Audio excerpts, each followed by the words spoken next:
Welcome to the Flourish with Neural Retraining podcast.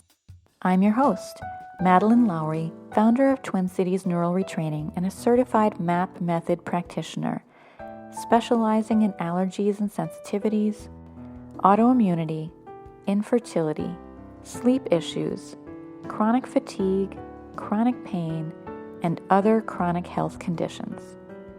Join me for episode 51, where I will talk about using the MAP method of advanced neural retraining to resolve relationship issues. We'll hear a few client stories, including Scott, who had a complex relationship with his sister-in-law, Shelly, who struggled with poor treatment from her mother-in-law, Hallie, who had frictions with her administrator at work, and Kate, who was caring for an elderly parent who was verbally abusive. For those that are new to the podcast, let me explain that the MAP method is a holistic mind-body practice that works directly with the subconscious mind. Sessions are done over Zoom video conference, and every client is initiated to the method by watching a short video and then receiving a few instructions at the beginning of the introductory session. The MAP instructions that the practitioner offers your subconscious mind during a session are in plain English, such as, please find all the memories related to the subject for the session and neutralize them. Let me emphasize that we are not erasing memories. Rather, our goal is to neutralize the painful emotions associated with the experience. As always, we must disclaim that the information we share in the podcast is for educational purposes only. As MAP method practitioners, we do not diagnose or treat disease. Instead, we work with the person and the personality to optimize health. Now, let's talk about retraining the brain for relationship challenges.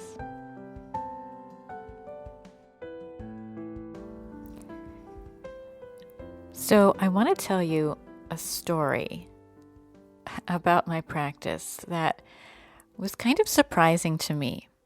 So some time ago, I was interviewed on a podcast by a fellow nutritional therapy practitioner. Some of you who have heard my podcast know that I was originally trained as a nutritional therapy practitioner, working with people with chronic illness and trying to help them overcome chronic illness symptoms through nutrition, lifestyle changes, supplements, etc.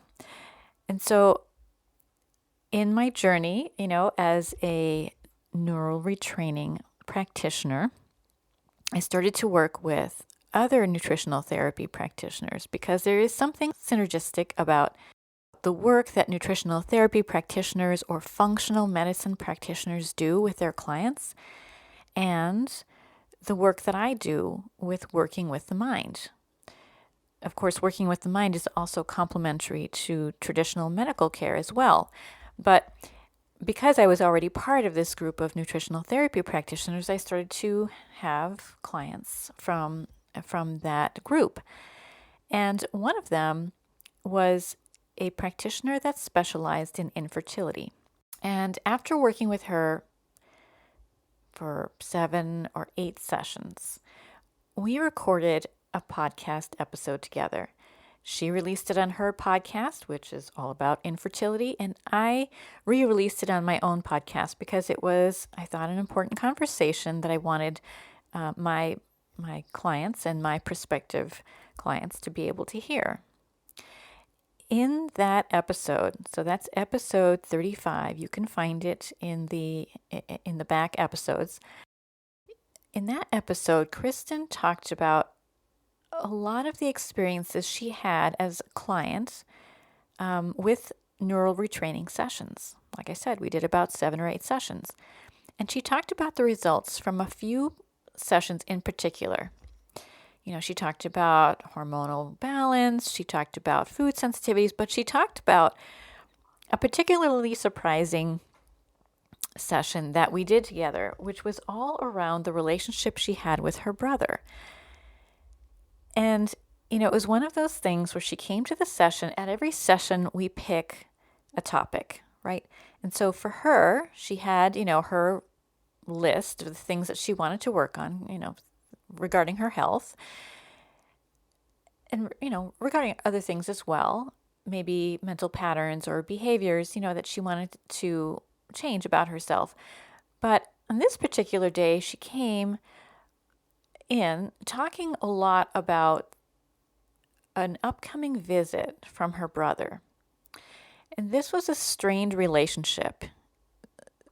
She hadn't seen him in some time, and she proceeded to talk about, everything about how she was feeling about this upcoming visit, their relationship in recent years, and their relationship as children. And I sat there listening to this, and I thought, we have to work on this, right? This is going to be our topic today, because she couldn't stop talking about it.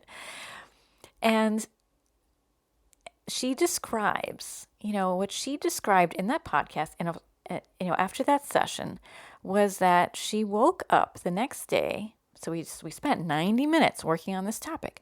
She woke up the next day and she said 20 years of resentment were gone, just like that. And it was really surprising to her, and I think it's a really good example of what the MAP method can achieve. Not that everyone wakes up the next day and, has that kind of black and white reversal on how they feel about a particular relationship, but I have found that in 1, 2, or 3 sessions, right, people can really alter their perspective on a particular relationship or interaction that has been causing them a lot of grief, right? A lot of suffering, a lot of pain. And so that is something I think that is really wonderful about the MAP method. So I wanted to spend an episode talking about this and, maybe going through some of the cases that I have worked with.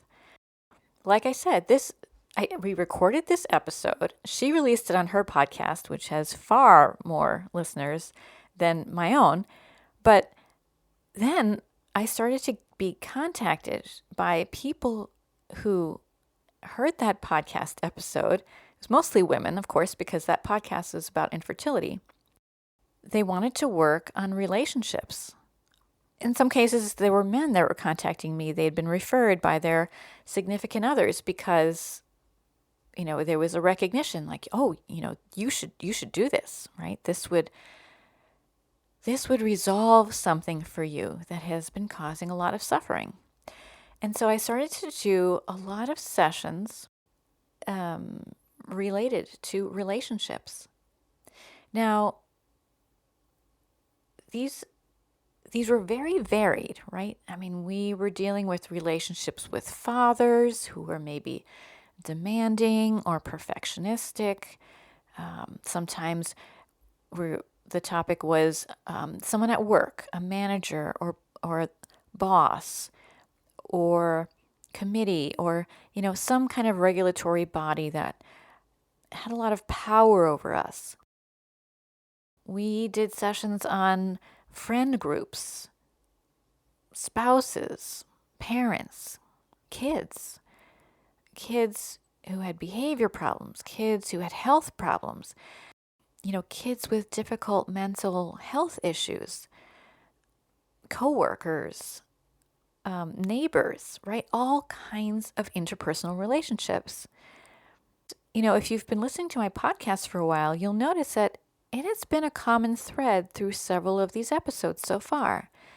If you go back to episode 40, you will hear Helen talk about social anxiety and its contribution to chronic pain issues that she experienced. Kathy talks about this in episode 42. She talks about betrayals, an ex-husband, a boyfriend, others and the role it had in her cancer. Derrick in episode 44. I remember in particular we talked about injustices that he experienced at an old job. And when we did a session on those, it resolved some high blood pressure issues for him.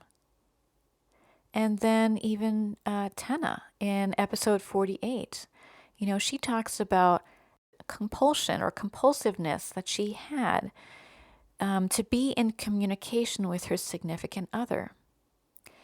And how that behavior, that compulsiveness eased after we worked on it in one or more sessions.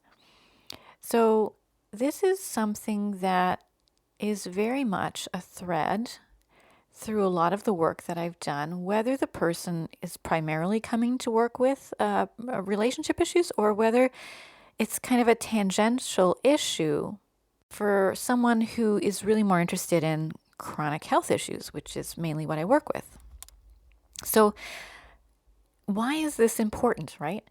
I think it is so important because human relationships are a major source of stress.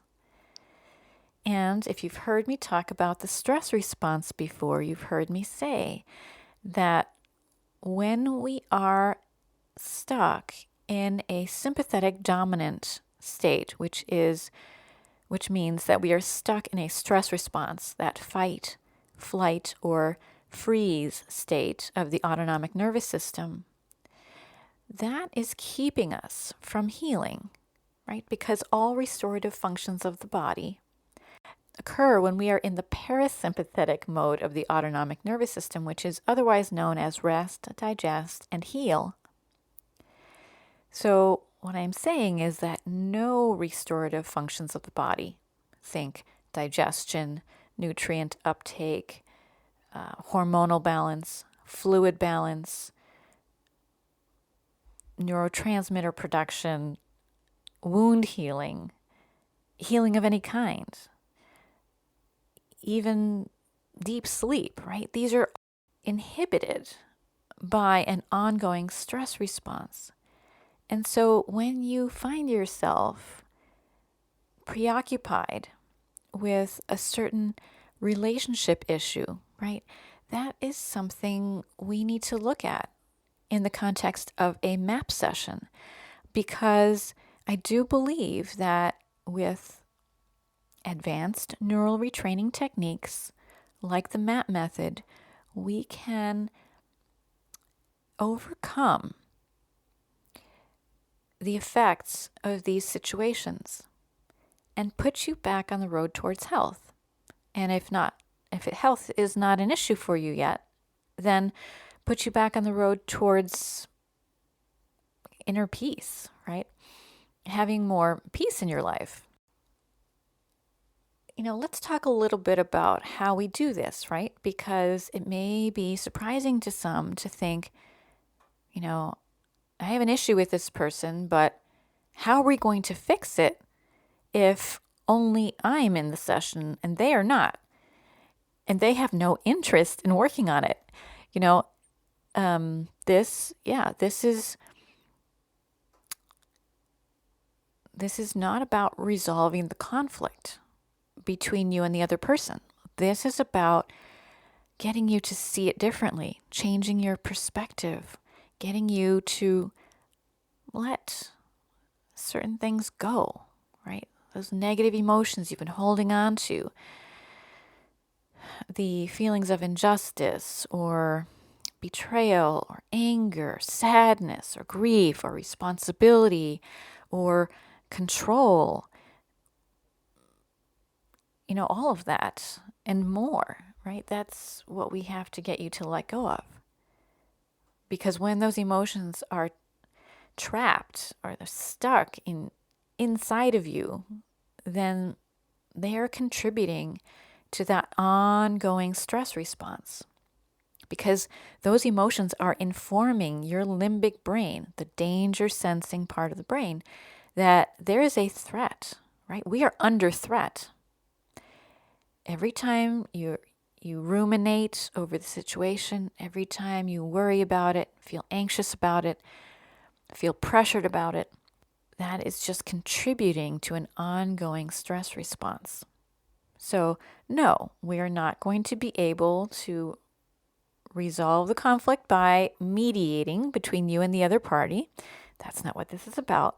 This is about just working with you and your mindset. We neutralize the painful emotions around the memories of the interactions. We work on the beliefs that underlie the experience. And in doing so, there is a shift that happens, and you can start to feel differently about the whole situation. It becomes less important. It becomes less challenging. It becomes less preoccupying. And you can find that peace that you were looking for. So let's talk about a couple of different cases that I've worked with, just to kind of show how this process can work. Now, please understand, everyone and every situation is different. So these cases are really just illustrative, but every time I work with a client, I'm working with exactly what is coming up in your mind. As the session progresses, your subconscious mind, remember, we're working directly with the subconscious mind in these sessions. That is what the MAP method is for.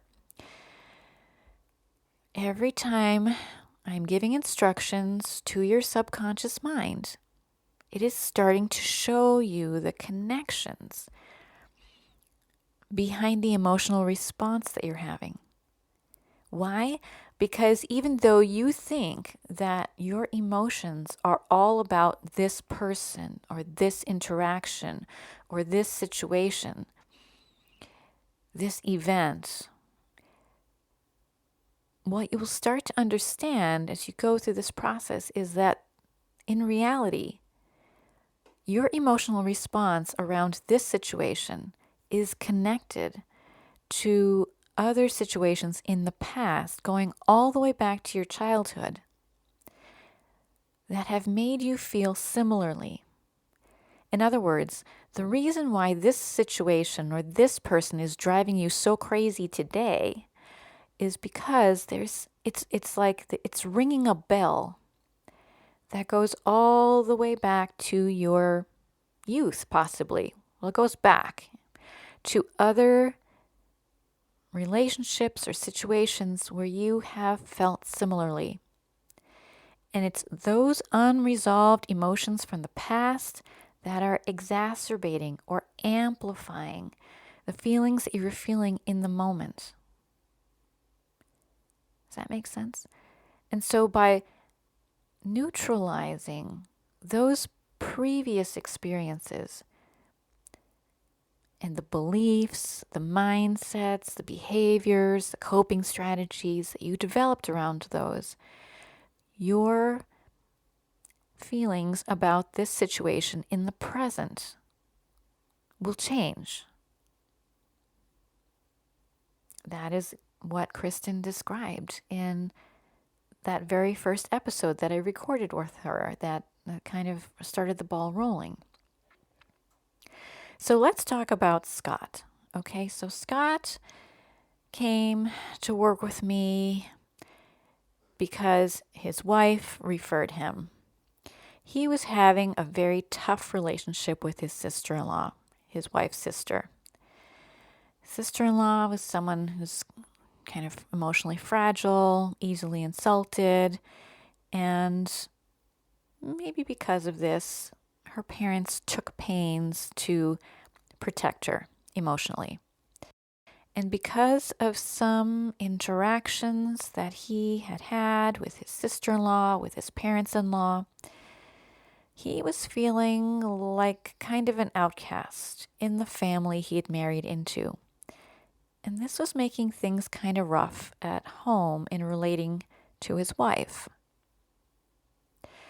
So when we first met, he described a recent interaction, something small, kind of incidental, but it was really inspiring a lot of negative emotions in him, like frustration and anger and anxiety. Pretty strong. Like when I asked him to rate it from a 0 to a 10, it was up there, 8 or 9. By the end of the first session, as we worked with those memories, he was feeling a knot of anxiety in his chest and his stomach start to dissipate, which I took as a good sign. But we weren't done. At the next session, he did report less mental activity around the whole topic, which also was a good sign. But there was a very strong memory of a conflict that he had with his sister-in-law. It kind of involved the whole family.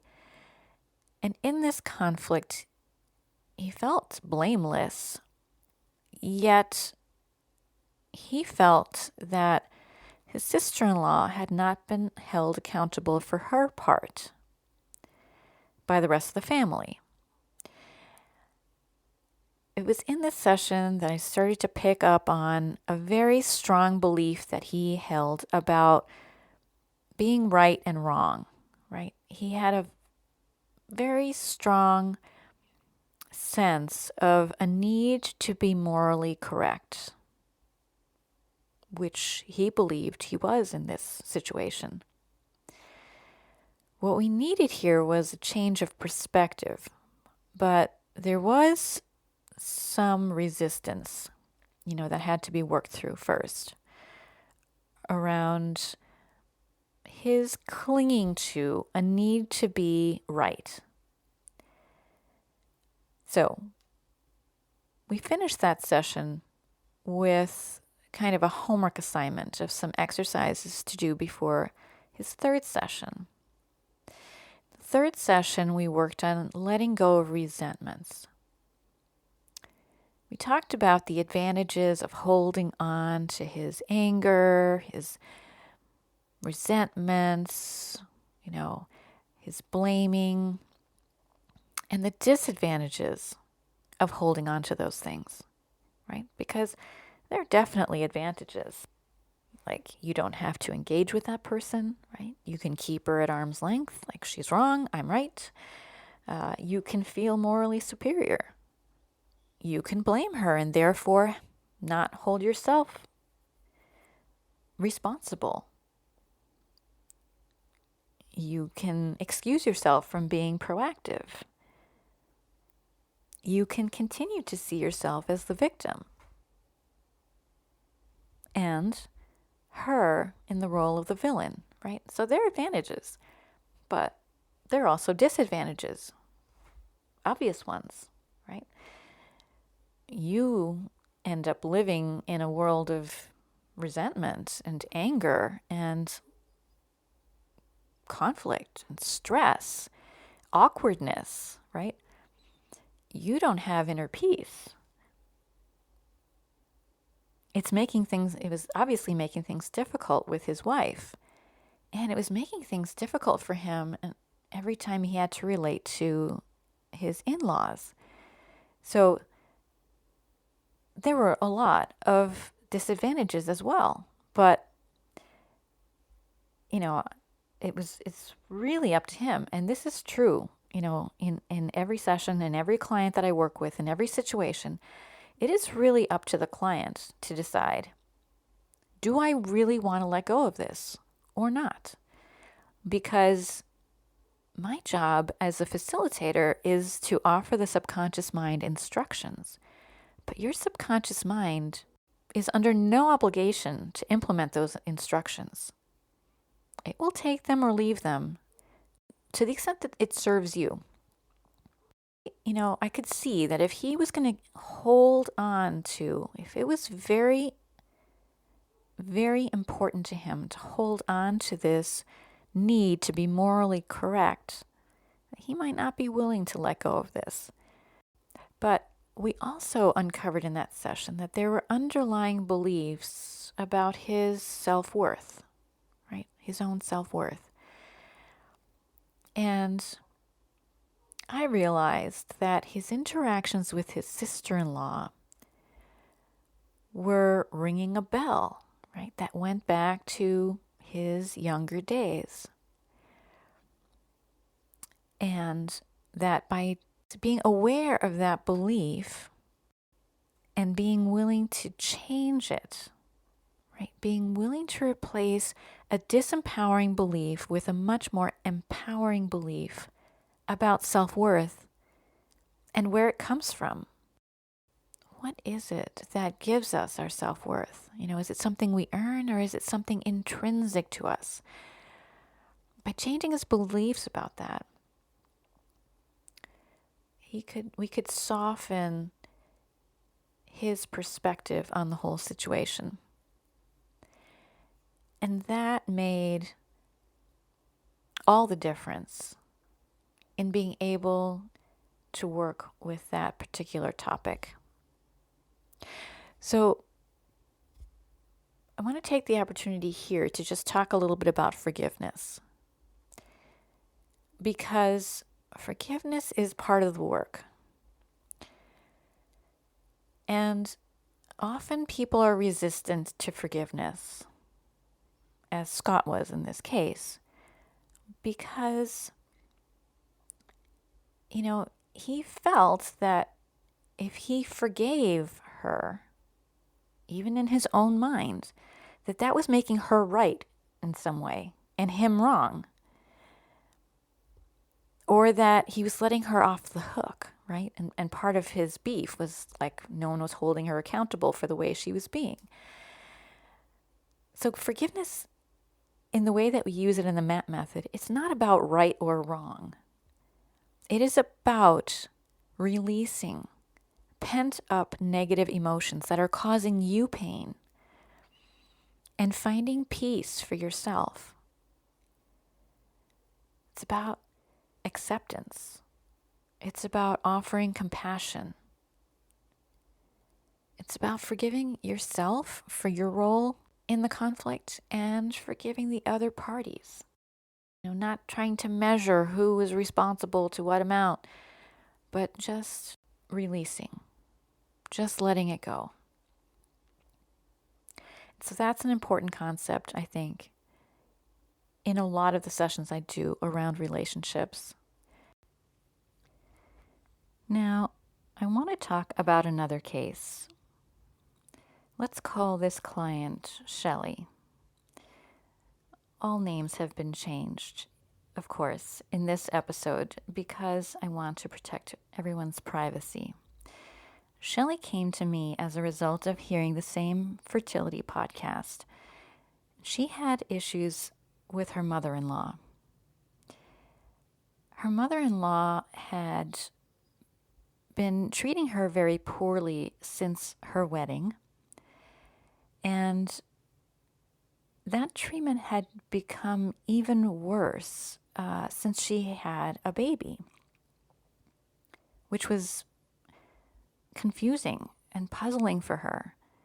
Shelly felt rejected, and this feeling of being disregarded or abandoned in some way occupied a lot of space in her mind. She had a lot of thoughts about what she could have possibly done wrong and how could she fix it. And in order to work on this, we had her focus on a recent memory. Something specific that she could really feel into. This is an important part of working with the MAP method because by focusing on a specific example, we focus the subconscious mind on precisely, a precise target and some precise emotions as well, because it is the emotions that we're asking the subconscious mind to follow in order to find the related or associated events. And so she focused on this particular memory of being rejected by her mother-in-law. She felt hurt and sad and shocked and angry. Pretty strong feelings. And as we worked with that memory, her subconscious mind started to show her some connections. There was another memory that felt the same way, of being 16 and having a falling out with her own mother. And when we worked with that related memory, she started to have some sensations in her body. Remember, the subconscious mind speaks to us in different ways. And some people will experience different body sensations. And so Shelly was starting to feel kind of a tightness in her chest. And then we continued in the session, finding connections and treating them. And when she returned for her next session, and I asked her how things were going with her mother-in-law, she reported, "The issues with my mother-in-law don't bother me as much." And that felt very liberating for her, to realize that her mother-in-law, who hadn't changed her behavior, was still doing the same things. And yet Shelly could feel okay about herself. She wasn't racked by thoughts of, how do we stop this? How do we fix this? How do we repair this? Which was causing her a lot of stress. Now, I want to talk about another case. Let's call this client Hallie. Hallie was a teacher, and Hallie had a performance review at work. This is a fairly recent performance review. And as you know, teachers have had a pretty rough time during the COVID pandemic. Teachers have been required to perform many more tasks at a much higher level with new and unfamiliar tools, dealing with all kinds of disruptions to the school, to the classroom structure, and to the school day. And Hallie was no different. That was the situation she was facing. And she had to work really hard. But her performance review was excellent, right? So her hard work was recognized, was rewarded by a good performance review. However, during the conversation that ensued with the administrator, in reflecting on that tough year and all of the challenges that she had to face, she made some comments, about what that was like, what that felt like as a teacher. And the administrator took that rather badly. The administrator felt attacked and attacked back. And so Hallie left her performance review feeling afraid for her job, even though her review had been very good. She felt very unsettled about the final exchanges with her school administrator, and that led to a lot of fear about her contract renewal. Fear to the point where it was starting to affect her motivation to even get up and go to work. And in the classroom, she found she'd lost a lot of the passion she once had for her job, which was sad because she was very, very good at what she did. As we talked about this situation, she felt a lot of strong emotions like fear, anxiety, shock, hurt, being unwanted or not cared about. We treated the particular memory that started this whole cascade and the fears that she had. We also found that environmental triggers were important contributors to the way that she felt, to her emotional response each day as she entered the school building. And so we worked with some of the places and the people that were instrumental. We ended that session by reinforcing positive intentions around her purpose and her mission as a teacher, because that was what was important for her. That is what she wanted to connect with again. And at the next session, she reported feeling a profound shift. She described it as the most profound shift she's ever had from any therapy she's ever tried. She reported that seeing the school administrator during the workday just stopped being a trigger for her. And she was able to feel the joy around being a teacher again, which was huge. It was huge for her.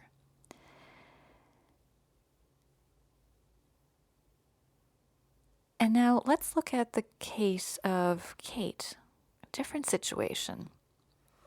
But I'm trying to give you kind of a variety of different situations and how they affect each person and how we work with it using advanced neural retraining techniques.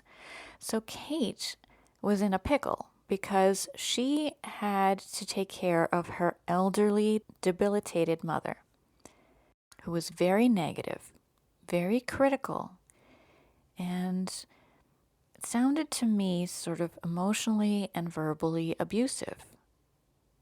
This was nothing new. This was a pattern that had been there since childhood. And in thinking about her most recent interaction with her mother, helping her in her caretaking role, Kate felt belittled and shamed, overwhelmed and powerless and resentful, and these emotions were pretty strong. So we treated that memory, that recent memory of helping her mother and all the criticism and verbal abuse that she was experiencing. And then other related memories from childhood were popping into her consciousness, and we treated those as well. Things that inspired a feeling of, never being able to do things right, always needing to do better, try harder, feeling like an inconvenience in her own home, being a real inconvenience to her parents who were struggling financially, were struggling with having to take care of many other children. And she felt a tightness in her chest and a racing heartbeat during that round of instructions. A sensation that we worked with as well. The sensations often point us to other memories, beliefs, emotions, behaviors, that need to be dealt with as well. We discovered that there were some environmental triggers that were exacerbating the emotional response as well, like the location and her mother's voice. We directed the subconscious mind to treat those as well, to neutralize the response to those environmental factors. And then we found another subject that felt the same, which had to do with her husband and conflicts over financial matters. Finally, we ended the session by reinforcing how she wanted to feel in the situations where she had to interact with her mother, had to help her with the tasks of daily life. How she wanted to feel. And she came up with some lovely intentions. Like, I give love freely, not out of obligation. I can speak up for my needs and feel good about it. And I only feel positive energy and emotions from those that I'm around. And we reinforced those for her so that she would have more resources, as she continued to take care of her mother and her mother's deteriorating health. And when I spoke with Kate next, she reported feeling much less reactive around her mother, and also much less reactive in dealing with her children, which was interesting because we hadn't been working with her children. But it seems that as we worked with some of the triggers around her interactions with her mother, it had a spillover effect to other relationships in her life, in this case, her kids. And so that was a very nice side benefit of doing that session. So I want to just sum up with some closing thoughts, right? So we heard about Scott and his rather more complex situation, and we learned about how certain side issues around self-worth or around ethics, personal ethics, right, can complicate relationship issues.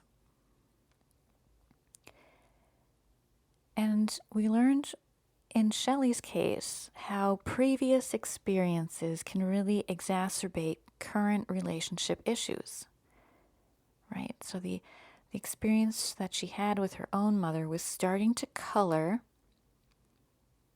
and raise her anxiety around the way she was being treated by her mother-in-law. And when we could treat or neutralize the memories from the past, it made her current relationship much more bearable.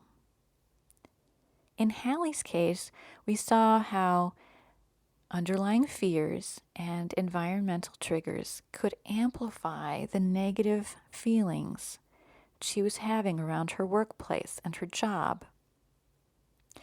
And with Kate, we saw how even long-term, seemingly intractable issues could be resolved fairly quickly. I mean, in this case, it was one session.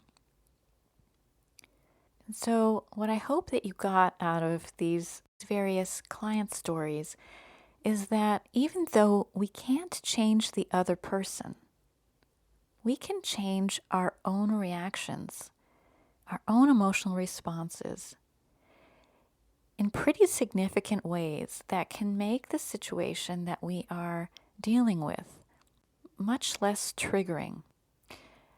I hope that you also saw that emotional responses have underlying causations that we may not be aware of with our conscious mind, and even in some cases where we are aware of them. We can't effectively clear them until we engage the power of the subconscious mind. The subconscious mind knows the connections even when we don't, and they start to show themselves through the course of a session. And so that's always very fascinating for people to be able to make those connections and for us to be able to clear those associations so that they can feel differently in their present life. And also we saw that, examining the role that you were playing in the interaction and consciously deciding how you would like to change that, right, leads to us being able to reinforce new intentions, to foster a new response the next time the same trigger plays again in our lives. And so, if you've been inspired by these stories, if you see the application in your own life to be able to quell a stress response that could be inhibiting your ability to heal or could be inhibiting your ability to access some inner peace, if you're inspired to give this a try, I recommend hopping over to our website and just scheduling a 1-hour introductory session. So thanks for listening. and I hope you found this helpful.